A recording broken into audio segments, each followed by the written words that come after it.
कर लेते हैं इस बुलेटिन की सबसे खास खबर की। जी हां, मध्य प्रदेश की यह खबर आपको बताएं। मध्य प्रदेश में मुख्यमंत्री शिवराज सिंह चौहान की नाक के नीचे से बच्चों की थाली खाली होती रही। बच्चे कुपोषण का शिकार होते रहे और सीएम साहब को पता तक नहीं चला। उनके ही राज्य में कुपोषण से जंग लड़ने की मुहिम के विपरीत ये देखने को मिला है। मिड डे मील और फ्री फूड स्कीम में ये घोटाला देखने को मिला है।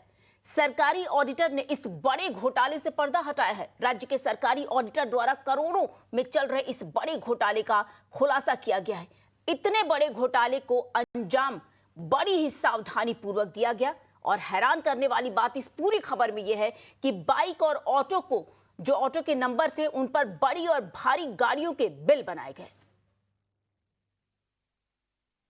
अभी तो सिर्फ 100 करोड़ की इसमें बात आई है, लेकिन मैं मानता हूं ये घोटाला हजारों करोड़ का है।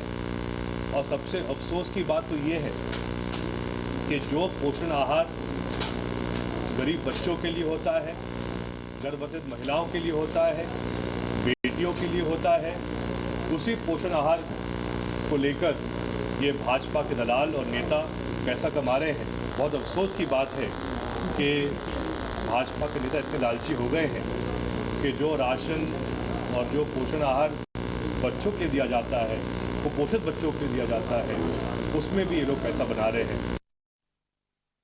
सीएजी रिपोर्ट कोई भी होती है, उसकी राय होती है, वो अंतिम नहीं होती। पहली बात तो ये समझ, ये एक प्रक्रिया का हिस्सा है, अंतिम नहीं है। इसके बाद में ऑडिट रिपोर्ट पर राज्य सरकार स्क्रूटनी करती है। इससे अंतिम निष्कर्ष कहना ठीक नहीं है।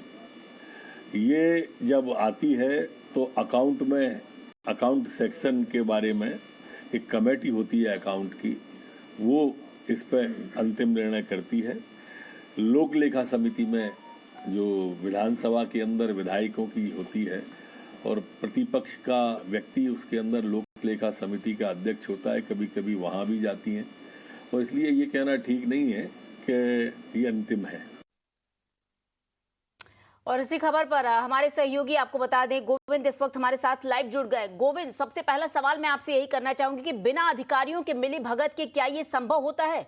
उन अधिकारियों से पूछताछ हुई है क्या?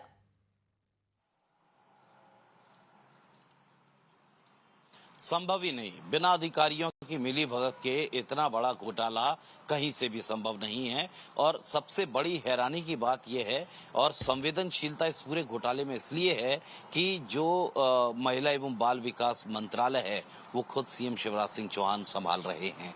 ऐसे में विपक्ष को बैठे बिठाए एक बड़ा हमले का मुद्दा मिल गया है, संवेदनशील मुद्दा है, क्योंकि घोटाले की जो घोटाला है वो जुड़ा हुआ है टेक होम राशन एक स्कीम है जो काफी एम्बिशियस स्कीम होती है, जिसका फायदा मिलता है गर्भवती महिलाओं को और जो आंगनबाड़ी में बच्चे आते हैं उनके लिए।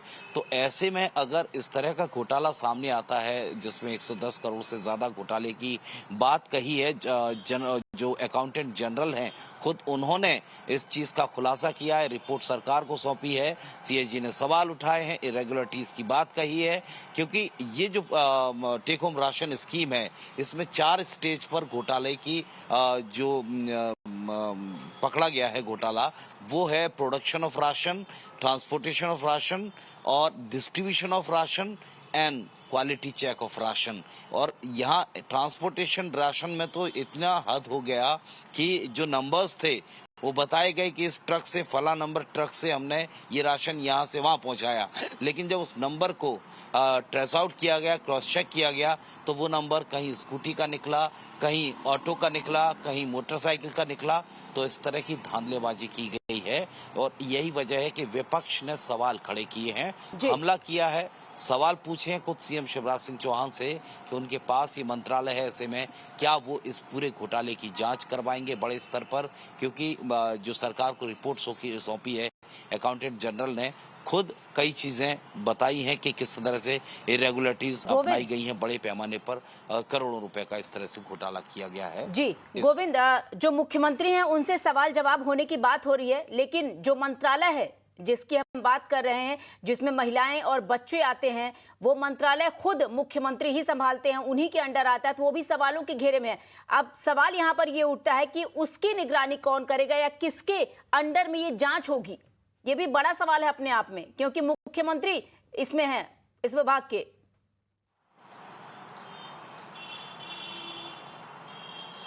जी जी, ये लाजमी सी बात है कि जिसका मुखिया ही सीएम शिवराज सिंह चौहान हो, ऐसे में अब जांच कौन करेगा?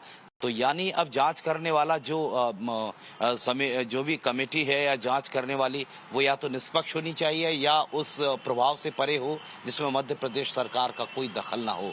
तो ऐसी कोई कमेटी से क्या सीएम शिवराज सिंह चौहान इस पूरे घोटाले की जांच करवाएंगे? क्योंकि घोटाले की जो परतें हैं उनका खुलना बेहद जरूरी है, क्योंकि ये जो घोटाला है वो गर्भवती महिलाओं और आंगनबाड़ी में जो बच्चे जाते हैं उनके पेट से जुड़ा हुआ है, उनके जीवन से जुड़ा हुआ है। और उनके साथ अगर इस तरह का घोटाला होता है तो सरकार फिर कहां से क्या अपने निष्पक्षता को प्रूफ करेगी, ये बड़ा सवाल है। और यही वजह है कि विपक्ष पूरी तरह से हमलावर हो गया है इस पूरे मुद्दे को लेकर। जी गोविंद, यही बड़ा सवाल है और इसी पर चर्चा करेंगे। फिलहाल आपका बहुत बहुत शुक्रिया हमारे साथ जुड़ने के लिए। और आपको बता दें, इसी खबर पर हमारे साथ जुड़ गए हैं पॉलिटिकल एनालिस्ट, राजनीतिक विशेषज्ञ हैं। आपको बता दें सर्वेश जी, सबसे पहले आपका बहुत बहुत स्वागत है। ये खबर ऐसी है सर्वेश्वर जी, अगर देखा जाए ये खाना जिसकी बात हो रही, ये खाना यानी भोजन कुपोषित बच्चों और गर्भवती महिलाओं का था। इतना बड़ा घोटाला हो गया और सरकार को पता तक नहीं चला। कागज पर बड़ी बारीकी से सरकार ने पोषण आहार का वितरण कर दिया। देखिए, ये बहुत ही चिंताजनक विषय है, क्योंकि आप देखिए तो बीजेपी का प्राइम मोटिव रहा है कि वो भ्रष्टाचार पे जीरो टॉलरेंस की पॉलिसी अपनाती है। लेकिन अगर शिवराज सिंह चौहान खुद ही इस मिनिस्ट्री को देख रहे हैं और उनकी नाक के नीचे अगर ये हुआ है तो ये चिंताजनक बात है। क्योंकि अभी देखिए, हमारे प्रधानमंत्री जी ने भी लाल किले की प्राचीर से 15 अगस्त को कहा है कि जो भ्रष्टाचार की लड़ाई है उस पे हम अंतिम दौर में हैं।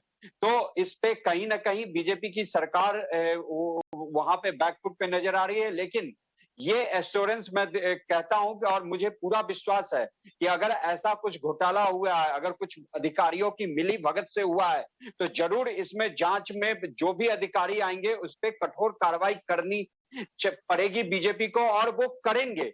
क्योंकि उनका मूल मुद्दा ही है, अगर वो कांग्रेस पार्टी को घेरते हैं तो भ्रष्टाचार के मामले में, बाकी की अगर क्षेत्रीय दल को घेरते हैं बीजेपी तो भ्रष्टाचार के मामले में। तो ये यहाँ पे अगर ऐसा कुछ आया है तो इस पे वो जीरो टॉलरेंस पॉलिसी अपनाते हुए इस पे कठोर से कठोर कार्रवाई करेंगे, इसमें कोई दो राय नहीं है। जी सर्वेश जी, अधिकारियों पर कठोर से कठोर कार्रवाई तो की जाएगी, लेकिन बात यहाँ सीएम साहब की है। क्या कार्रवाई की जाएगी? विभाग उन्हीं के अंडर में आता है।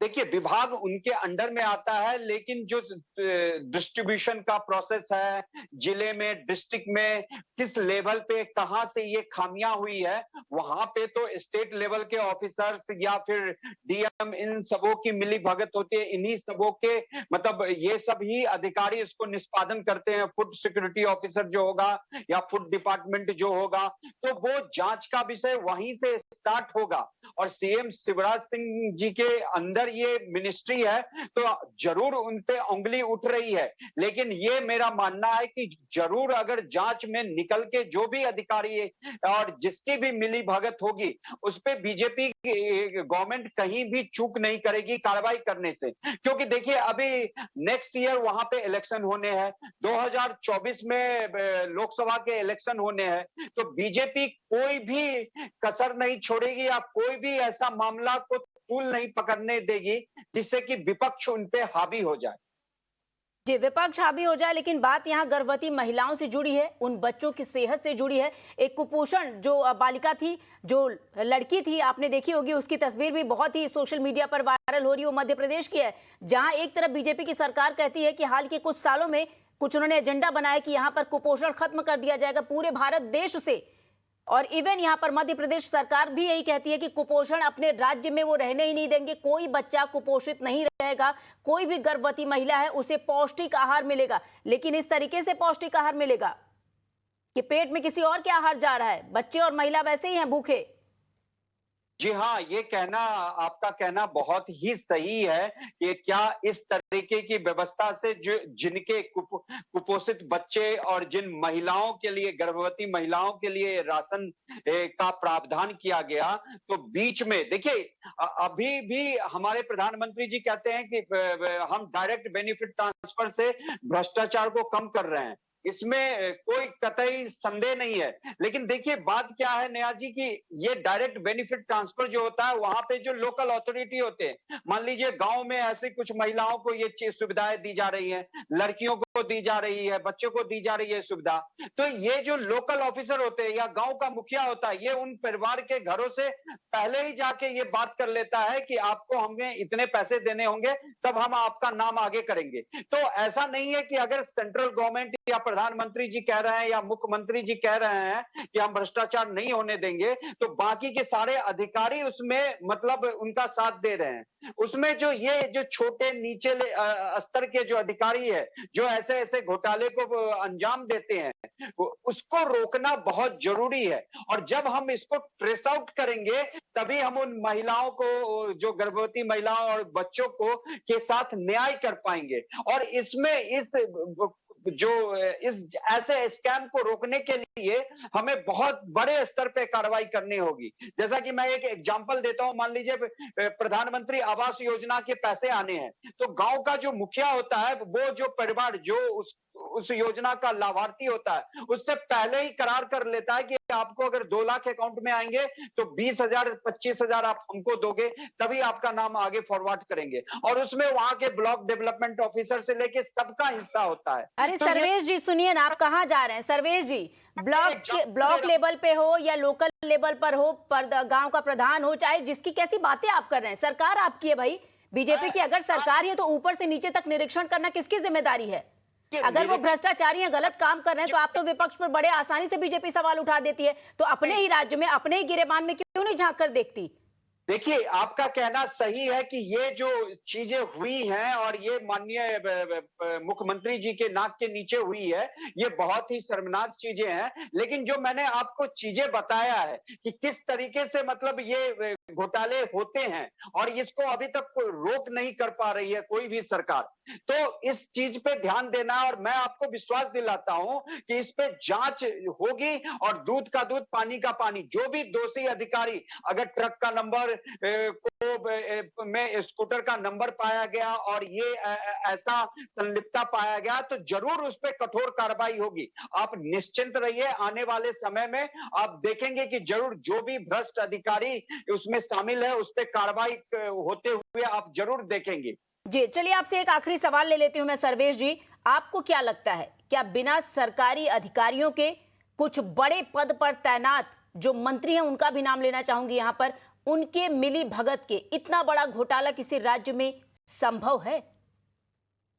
देखिए ये तो कतई संभव नहीं है कि अधिकारी के मिली भगत से कोई भी घोटाला हो जाए। छोटे अधिकारी छोटे लेवल पे करते हैं, लेकिन अगर इतना बड़ा घोटाला हो गया है तो उसमें जरूर जो बड़े अधिकारी होंगे, डिस्ट्रिक्ट मजिस्ट्रेट या जो भी उससे कंसर्न जो भी अधिकारी होंगे, उनकी मिली भगत होती रही है। जो भी स्कैम्स भारतवर्ष में हुए हैं उनमें जो भी कंसर्न अधिकारी हुआ है उसकी मिली भगत हुई है। इसीलिए मैं बार बार कहता हूं कि जब ये जांच शुरू होगी और उसमें जिस भी, अब देखिए जांच निष्पक्ष होगी, इसलिए भी होगी क्योंकि ये विभाग माननीय मुख्यमंत्री जी के अंदर है, तो इसमें कोई दो राय ही नहीं है कि जांच में कोई पक्षपात किया जाएगा। ये पूरी तरीके से निष्पक्ष जांच होगी। और अगर कोई भी बड़ा अधिकारी शामिल हो, कोई सेक्रेटरी लेवल का हो या डिस्ट्रिक्ट लेवल का अधिकारी हो या ब्लॉक लेवल का अधिकारी हो, जो भी अधिकारी इसमें शामिल होगा उस पर कठोर कार्रवाई की जाएगी, यह मैं आपको विश्वास दिलाता हूं। जी सर्वेश जी, आपका बहुत बहुत शुक्रिया हमारे साथ जुड़ने के लिए और हमसे बातचीत करने के लिए। दर्शकों को बता दें कि मध्य प्रदेश में एक बड़ा घोटाला सामने आया है। जो खाना बच्चों को दिया जाता है, आपको बता दें, जो आंगनबाड़ी की जो कुपोषण बच्चे होते हैं, यानी जो छोटे बच्चे हैं, जो गर्भवती महिलाएं हैं, उन तक जो खाना पहुंचाया जाता है, उसमें बड़ा घोटाला आया है। वो खाना उन तक न पहुंचकर दूसरों के पेट में गया है, या उससे जो पैसा हुआ है, आपको बता दें, वो कहीं न कहीं दूसरों के जेब में गया है। तो इसकी वजह से आपको बता दें, जो राज्य के मुख्यमंत्री हैं, सूबे के मुखिया जो हैं शिवराज सिंह चौहान, उन पर भी सवाल खड़े होते हैं, क्योंकि उनका विभाग भी जो बच्चों और महिलाओं के विकास से जुड़ा है, उस विभाग के मुखिया है। सवाल भी उन्हीं पर उठता है।